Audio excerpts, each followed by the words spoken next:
Vous avez rappelé des 7 principes qui vont fonder notre logique de rupture. Nous allons faire quelques développements sur le cap 2025-2029. Les ruptures que je viens d'évoquer guideront notre stratégie opérationnelle pour les 5 prochaines années. Pour cela, notre premier devoir est de traduire la vision du chef d'État de façon concrète pour qu'elle soit partagée et que chaque Sénégalais soit fier d'en parler, soit fier chaque jour d'y apporter sa pierre. D'abord, un Sénégal souverain sera une réalité tangible si nous nous en donnons les moyens en matière économique, énergétique, alimentaire, pharmaceutique, scientifique, technologique et sécuritaire. Un Sénégal juste repose sur une véritable paix sociale, une nation où règne la justice, l'équité, l'unité et la cohésion nationale. Un Sénégal prospère implique de tripler le revenu par habitant pour rejoindre la catégorie supérieure des pays à revenus intermédiaires. Et cette ambition sera réalisée grâce à une croissance annuelle minimale de 6,5% sur 25 ans qui transforme qualitativement la vie des populations. Croissance inclusive, s'entend, et une croissance endogène également. Monsieur le Président de l'Assemblée nationale, honorables députés, l'agenda national de transformation se décline en 4 axes, à savoir, premier axe, une économie compétitive. Deuxième axe, un capital humain de qualité et l'équité sociale. Troisième axe, un aménagement et un développement durable.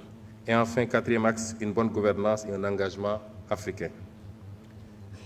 Pour réussir ces axes, il y a des prérequis indispensables.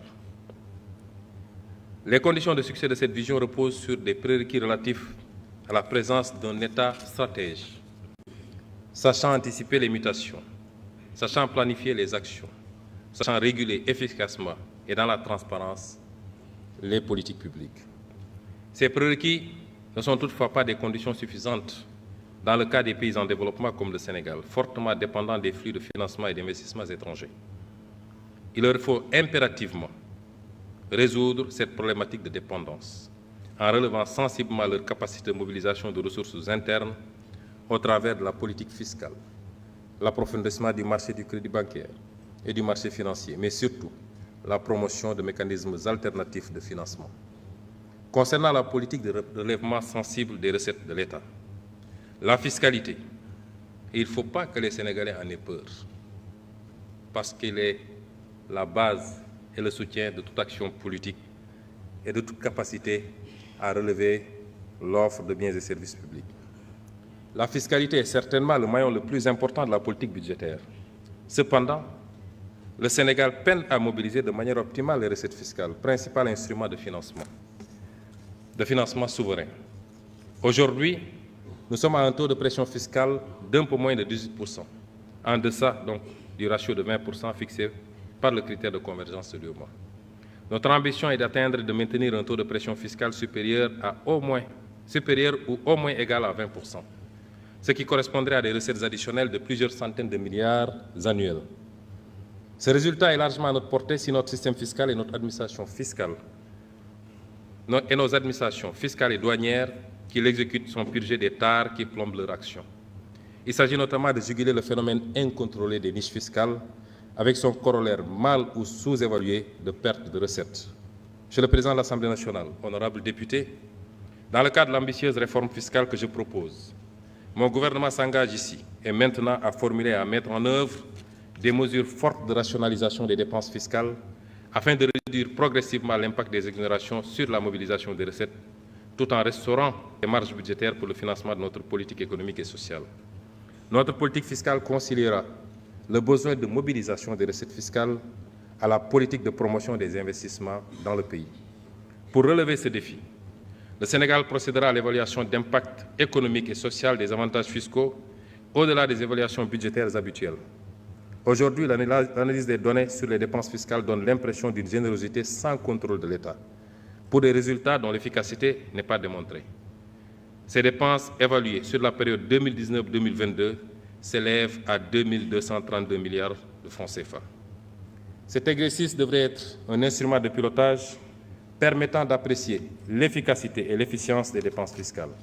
Ainsi, nous élargirons l'assiette, nous élargirons le périmètre de l'évaluation des dépenses fiscales, c'est-à-dire celui des mesures recensées et évaluées, à travers l'audit exhaustif de toutes les mesures tendant à baisser le poids de la fiscalité pour une activité économique ou une catégorie socio-professionnelle de citoyens contribuables. Une nouvelle matrice des mesures dérogatoires devra être dressée à fin décembre 2025. Le gouvernement travaillera également sur la rationalisation des exonérations relatives, premièrement à l'impôt sur les sociétés des cimenteries, l'impôt sur le revenu, notamment par une réactualisation du barème progressif, aux consommations de la tranche sociale des livraisons d'eau et d'électricité, pour ne viser que les consommateurs les plus défavorisés. Les nombreuses conventions fiscales conclues par le Sénégal seront également examinées. Au terme des divers recoupements, à ce jour, le Sénégal disposerait de 18 conventions fiscales bilatérales en vigueur. Cette politique est un véritable boulevard à la fraude et à l'évasion fiscale. C'est pourquoi, conformément aux directives du Président de la République, nous procéderons au retrait du Sénégal de toute convention bilatérale avec un paradis fiscal et renégocierons les clauses défavorables des conventions conclues avec des États à fiscalité normale lorsque ces conventions nous sont défavorables. Nous lancerons le chantier de la rationalisation des mesures dérogatoires éparpillées dans plusieurs textes, le Code minier, les zones franches industrielles, le régime d'entreprise France d'exportation, le Code pétrolier, le Code des télécommunications, le Code des investissements, et le rapatriement dans un seul corpus, qui est le Code général des impôts, qui sera un chantier prioritaire. Monsieur le Président de l'Assemblée nationale, honorables députés, en plus de ces mesures, il sera procédé à une vaste réforme du Code général des impôts en agissant inversement sur les taux et l'assiette d'imposition. Pour nous, et j'insiste, pour nous, élargir l'assiette fiscale tout en abaissant graduellement les taux d'imposition moyens est la stratégie appropriée pour parvenir à une fiscalité efficace et équitable. Faire payer moins à chaque Sénégalais, mais faire payer à tous les Sénégalais. Pour ce qui est de l'assiette, par exemple, la correcte fiscalisation de secteurs à fort potentiel, tels que l'immobilier, le foncier et l'informel, est un impératif budgétaire prioritaire. Par ailleurs, nous procéderons à la réinstauration du dispositif de contrôle et de taxation des appels entrants, supprimé en 2012, juste quelques mois après l'arrivée au pouvoir du précédent président de la République. Initialement, la taxation sur les appels entrants devait permettre à l'État d'engranger des recettes parafiscales de l'ordre de 50 milliards par année. Ce cadre fiscal bien généreux ne se fondait sur aucun argument techniquement documenté et économiquement justifié, si ce n'est le respect d'engagements de campagne auprès du patronat étranger du secteur des télécommunications.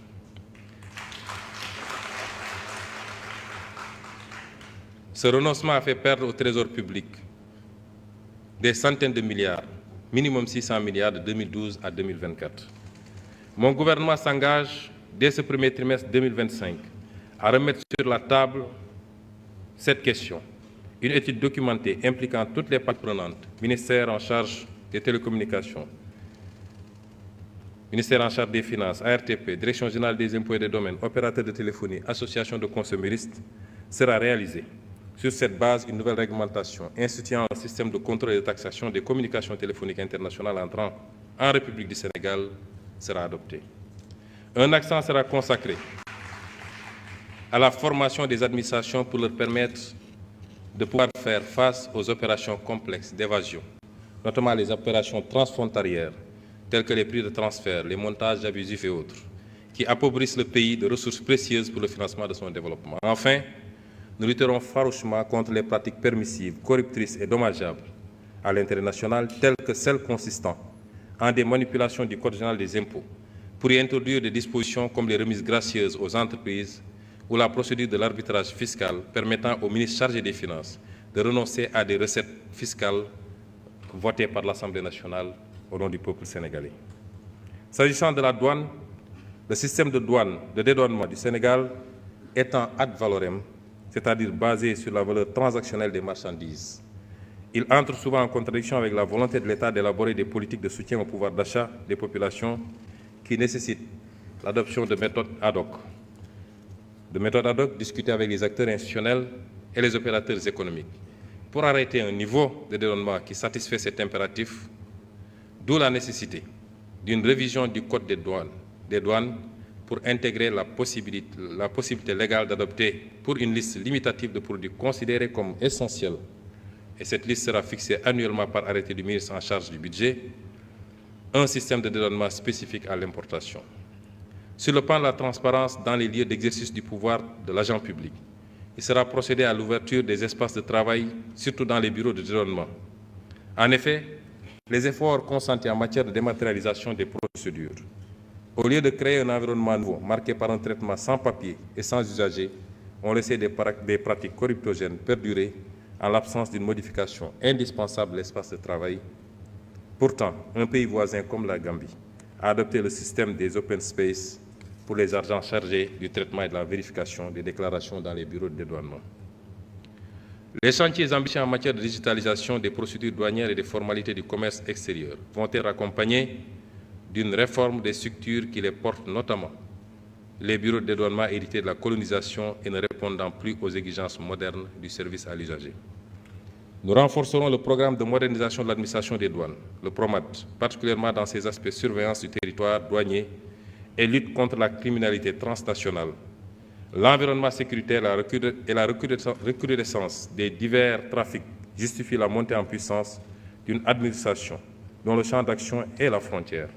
Il s'agit de digitaliser la surveillance douanière avec l'érection d'un centre de commandement des opérations qui intègre les outils les plus modernes de suivi d'abord de l'action du service sur l'étendue du territoire, suivi des moyens humains et matériels pour l'efficience et la transparence, mais également du mouvement des expéditions et autres cargaisons pour éviter les détournements de destination préjudiciables au trésor public. Et enfin, avoir un regard permanent sur les points névralgiques de la frontière, avec des vidéosurveillances, l'utilisation de drones en appui à des unités avancées qui serviront également au partage de renseignements avec les autres forces de défense et de sécurité.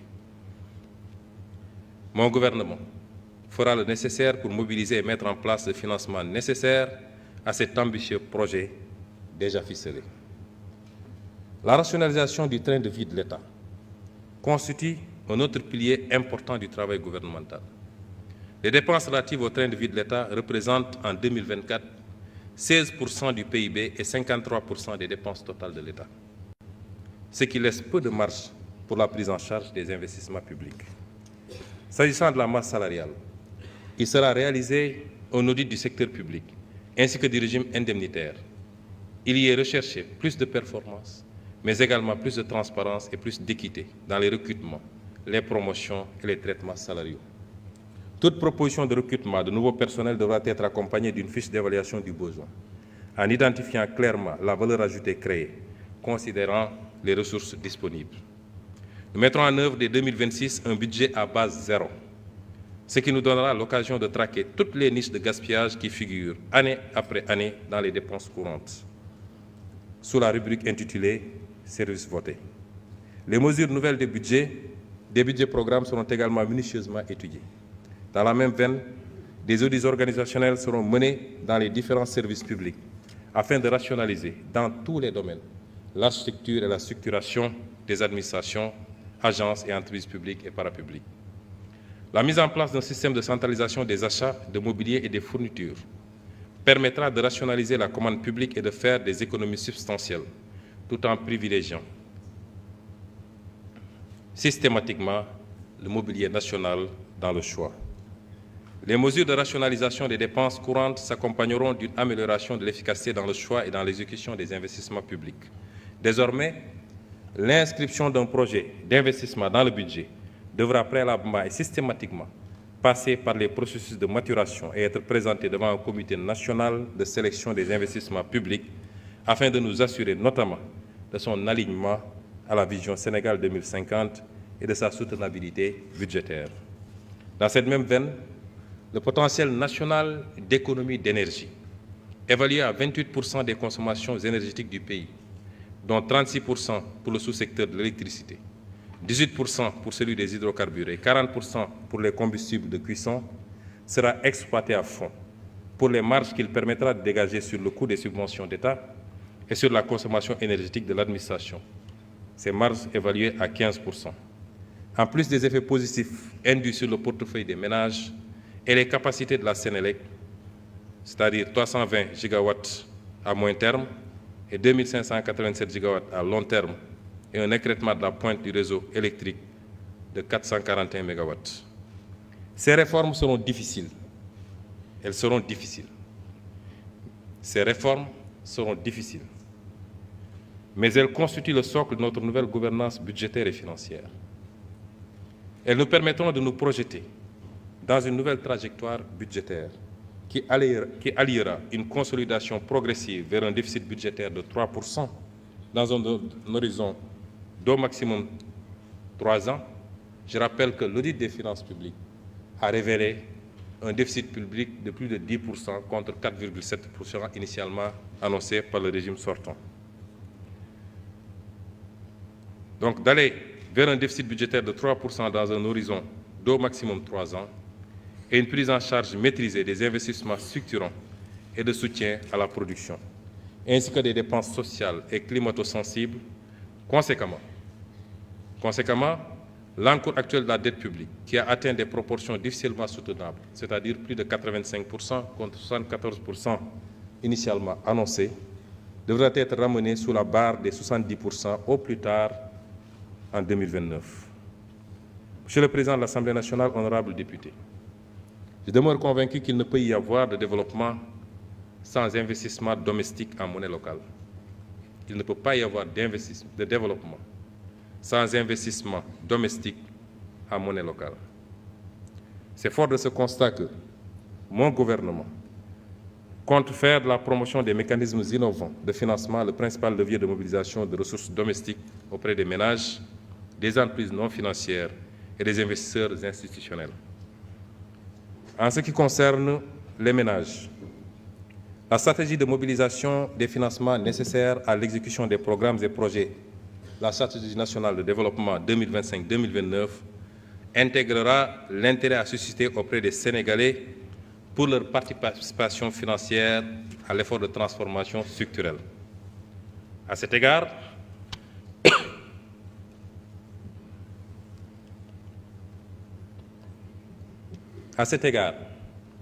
un recours sera fait aux organismes de placement collectif de type conventionnel ou islamique, selon les préférences des épargnants sénégalais. Ces OPC pourront souscrire à des obligations et sukuk dits patriotes. Les gens ont parlé de diaspora bond, mais notre horizon, c'est de toucher tous les Sénégalais. C'est pourquoi il faudra migrer vers les patriotes bonds.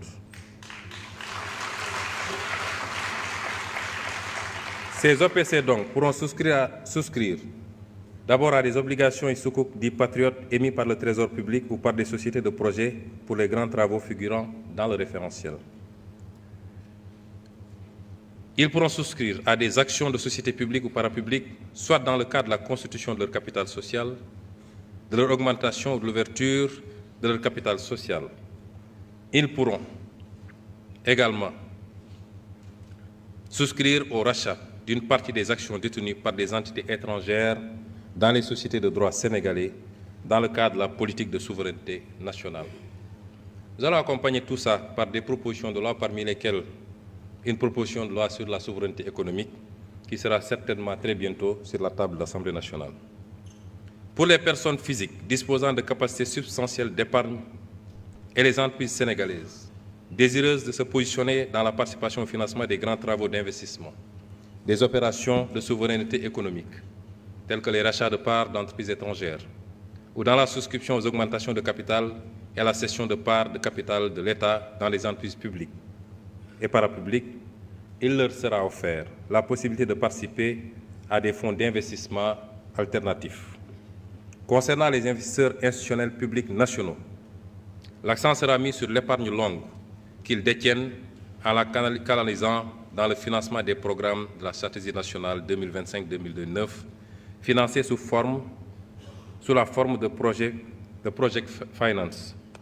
Il s'agit notamment de la Caisse de dépôt et consignation, du Fonds national de retraite et du Fonds 6, les caisses de retraite privées nationales et les sociétés d'assurance, les caisses de retraite privées nationales telles que l'IPRES et la Caisse de sécurité sociale, et les sociétés d'assurance seront également sollicitées dans la structuration du financement de ces projets.